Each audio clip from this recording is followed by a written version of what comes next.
Welcome one and all to another edition of the Defo Show with Lubie here on the 5 Reasons Sports Network, brought to you by Water Cleanup of Florida.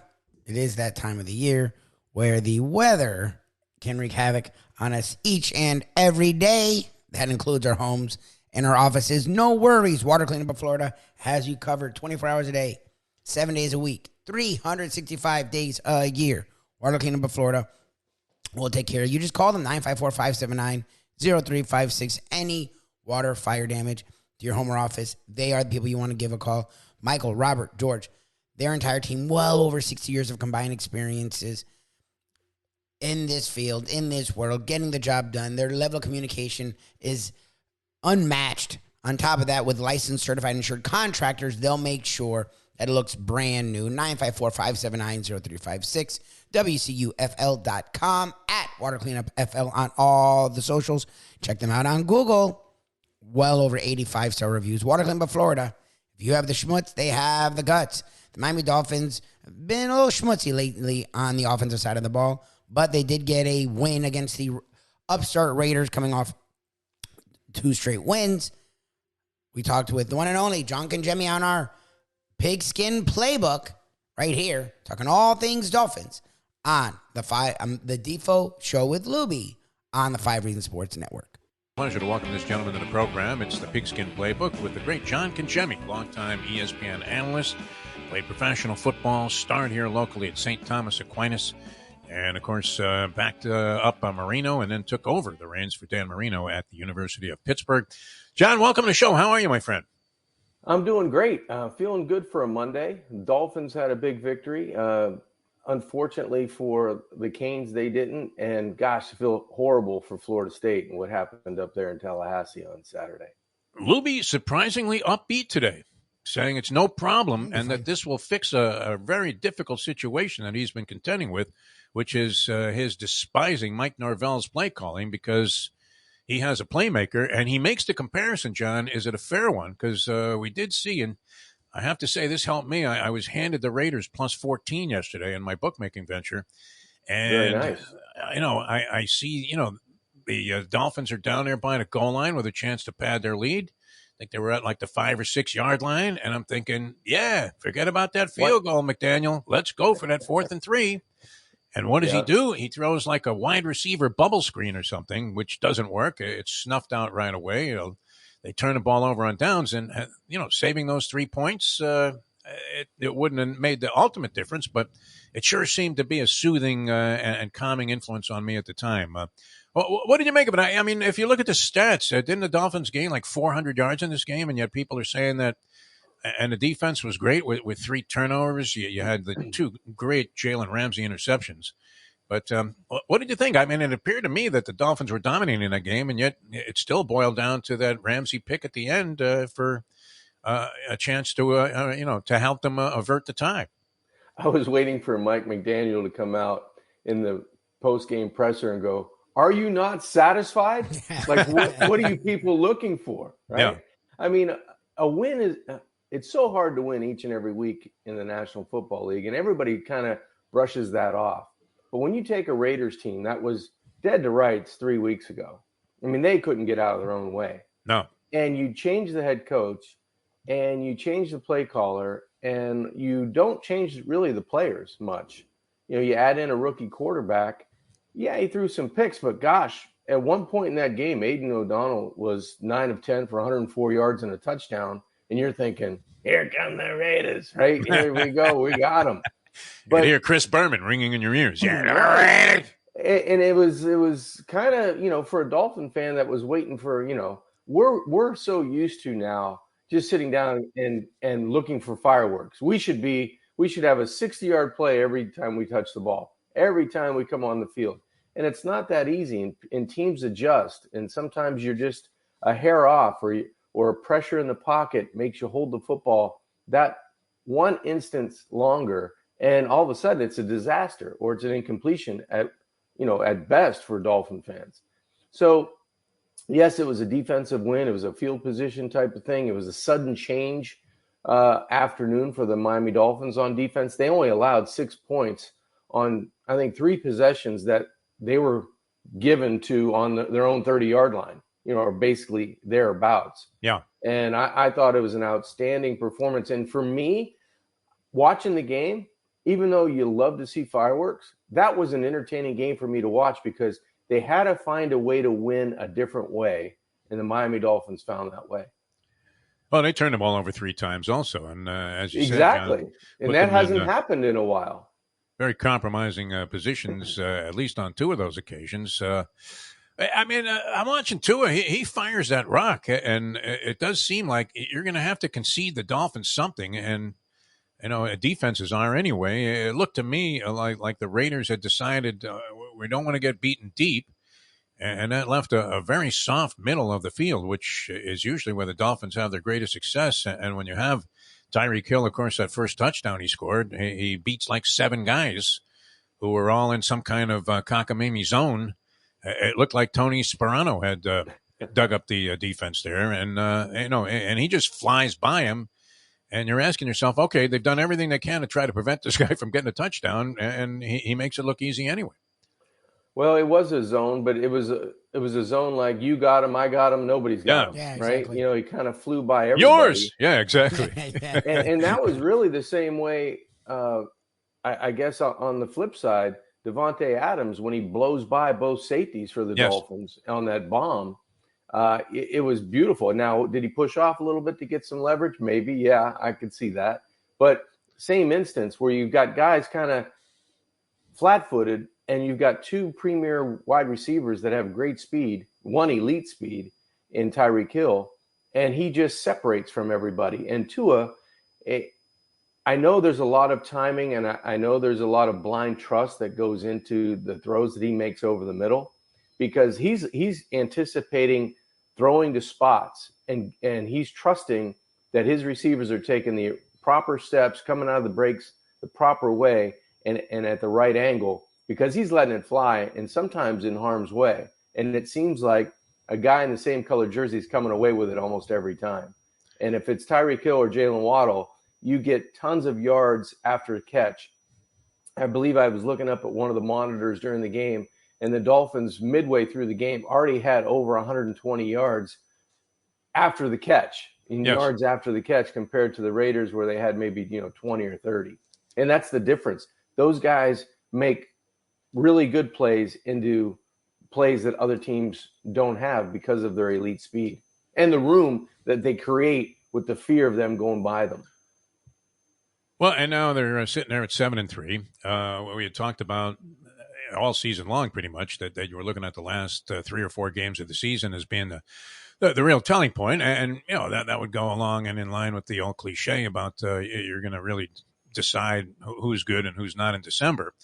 That from a scheduling standpoint, is emphasized even more so. But it also leads us to what is a very soft part of the schedule coming up. And if you had to play a team on a short week, catching the New York Jets right now at home on Friday, it would seem like a very fortuitous spot. It's probably the greatest spot you could be in for the Dolphins. It's almost like a buy or a free win, is it not? I mean, if they lose this game, that would really be perplexing. Yeah, you feel horribly for the Jets on defense because it seems like each week they come out and give you everything they have, but it's only a matter of time until the bend don't break, create turnovers, you lose field position. Here comes another, short field because of a Jets offensive turnover or a poor punt, and now your back's against the wall. And for the Dolphins, they just, I would think, have to be licking their chops. And may get Robert Hunt back at right guard, which would be huge down the stretch, especially when they get up to Baltimore, Dallas, Buffalo. The team's getting healthy at the right time, and they're going to go up and play a team that, gosh, I mean, what are they? They're lifeless on offense. Oh yeah. Well, I'm going to have to make another quarterback change. They benched Wilson yesterday during the game. I guess who was the guy they brought in there? And they signed Trevor Siemian, but they brought in Boyle. Tim Boyle. Yeah, Tim Boyle. Never heard his name. Didn't seem to have much success either, and made you think maybe the Buffalo Bills are back on track, although it's a very tough barometer to judge by when you're playing a Jet team that is as offensively inept as as any we've seen in a long, long time. It really is embarrassing and it's tough to have to watch that. They should issue a warning, both at the beginning of the game and at halftime. No, they should go. You may to not want to watch this video. Yes, just cut to black every time the Jets have it on offense and come back and show the Dolphins. Give me the Heidi Bowl all over again. Yeah, I mean, I'd be happy to see the screen go black. As I remember watching that game. Believe it or not, I'm old enough to have been a cognizant viewer of the Heidi Bowl game, and I remember it's like, wait a minute, what did they go to? Like Cinderella or something? They went to some kind of ridiculous thing. The Heidi. I mean, they aired Heidi, and I was thinking, geez, the Raiders were gaining momentum at that time, even though mathematically it seemed like the Jets had that game under control. And then, sure enough, you find out later on, and this was before the age of instant information, and later on you go, what? Yeah, they fucking lost. Are you kidding me? That was like the Miracle at the Meadowlands, same sort of thing. Right. When Jay Fiedler was leading the Dolphins and looked like they had the Jets completely smoked. And sure enough, they come back and win that ball game. All right, so where do we stand? You're feeling pretty good about this. I'm with you. I mean, it was impressive. Maybe the final score wasn't overwhelming. It got dicey there at the end. They kept giving the Raiders a ball back with more chances to get back into the game and maybe send it to overtime. Our good friend Jim Siney was rooting for overtime. I was rooting for the game to end at 7. And overtime wouldn't have hurt me any, but it certainly would have been damaging to the Dolphins' cause if they found themselves in kind of a potluck situation where one misstep and you could cost yourself the ball game, and that would have been embarrassing. But you're feeling pretty positive about this Miami Dolphin team. Where do you think they stack up? We'll know more tonight after watching KC in Philadelphia. But where would you put them in the John Congemi AFC power rankings? Well, first of all, I mean, I do feel good about the team. 7-3, you're gaining distance and separation in the AFC East, and you turn the football over uncharacteristically against a team that took advantage, but they gave it back to you as well. So the Dolphins, if they're going to play hit or miss football over the next 5 weeks, they've sure picked the right teams to play because they've got the Jets twice, you've got Tennessee, you've got Washington.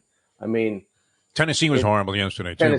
Tennessee's almost as bad on offense as the Jets.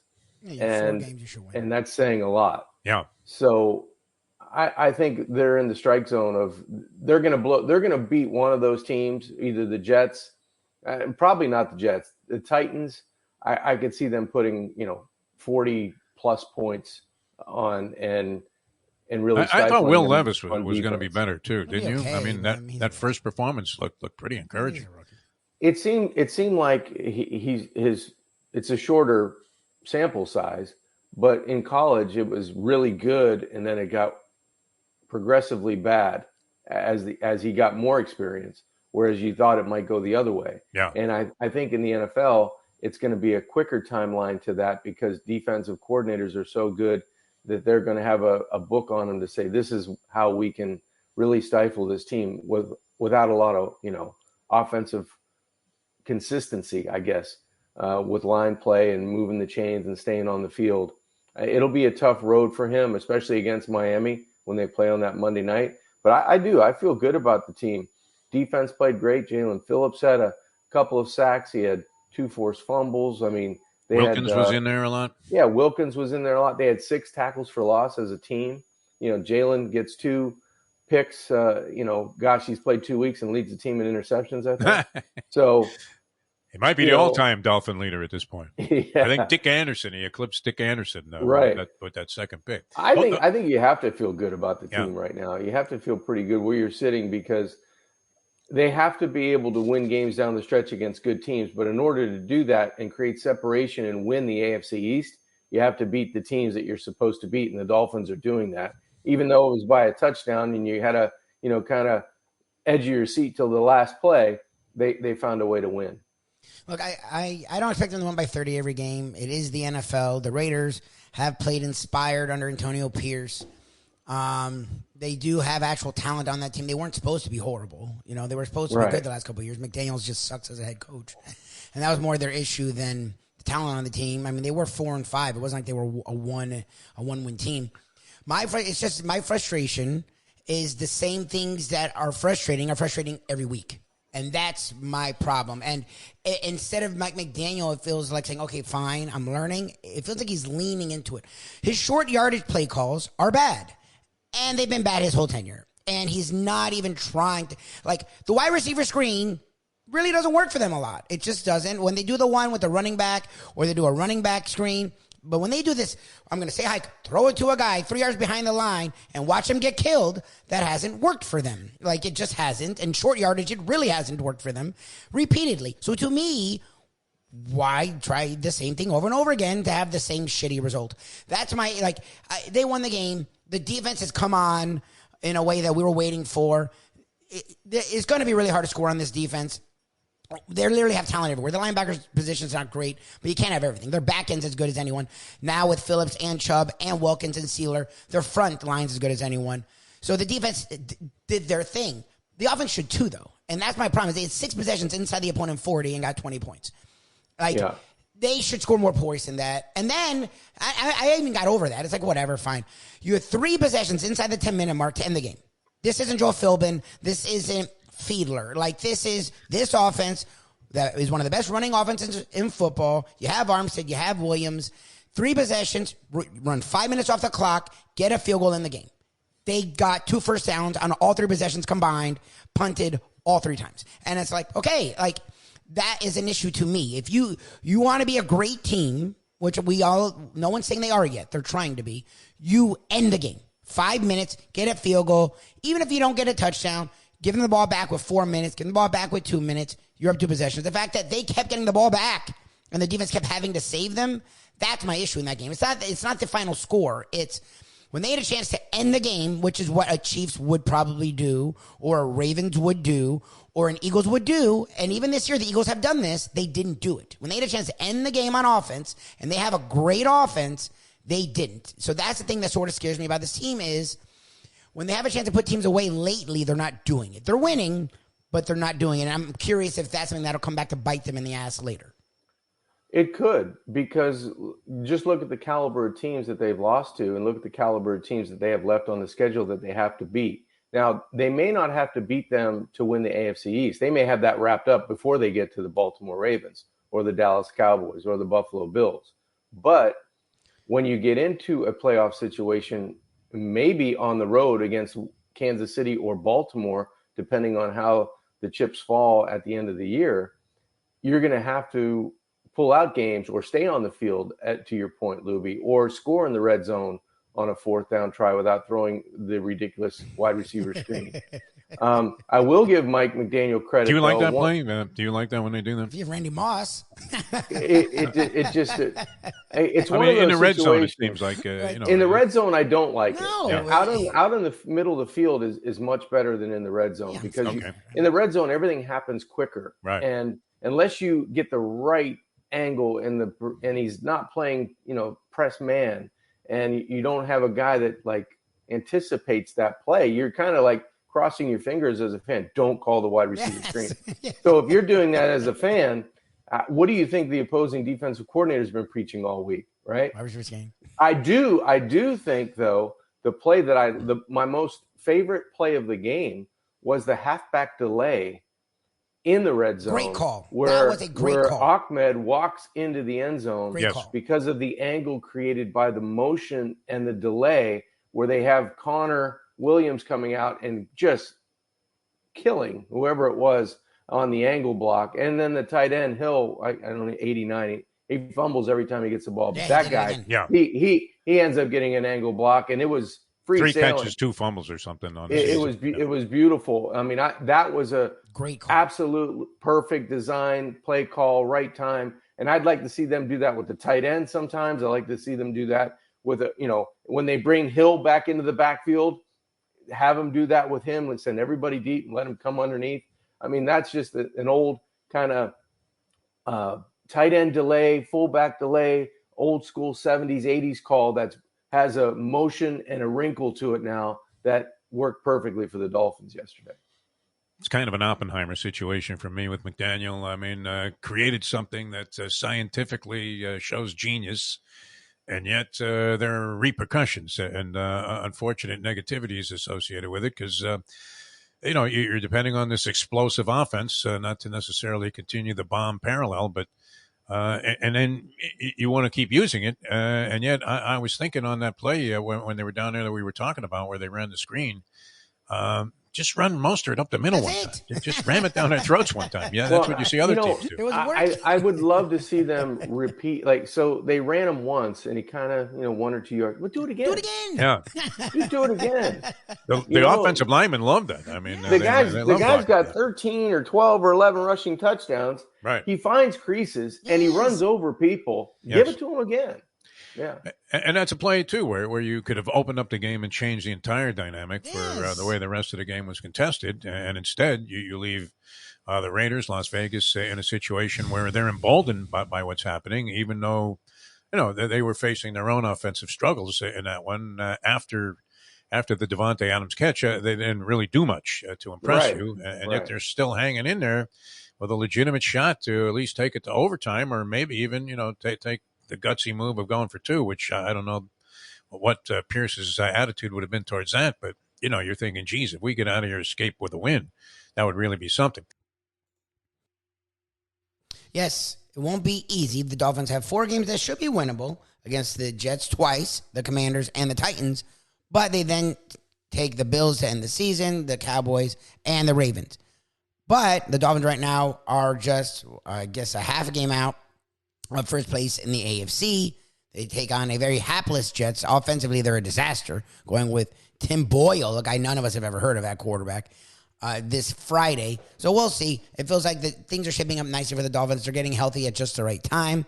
Looking forward to see what they have when they have A-Chain back. They have their whole offensive line back, or at least Robert Hunt back to match with Armstead and Williams and Austin Jackson, who's become a legit offensive lineman. Who the hell knew? Looking forward to see what the Dolphins have down the stretch. The Miami Heat playing very well lately, 7-1 in their last 8. Hawkins Jr., nice rookie addition. Duncan Robinson, a whole new man, doing everything on the offensive side of the ball and not a total sieve on defense.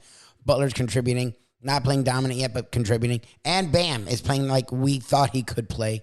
Loving the Heat right now. If you want to check out each and everything we do each and every morning, check us out on South Florida Live, 8 to 9, Monday through Friday, the Defo Show with Lubie.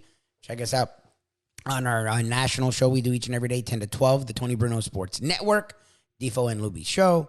We also do a national podcast, the Believe Network, BLEAV.com, search After Hours. And we do a podcast daily on No Filter. Just go to Google, search Caffeine TV, the morning briefing. Appreciate you all and appreciate everyone that checks us out here, the Defo Show with Lubie on the 5 Reasons Sports Network.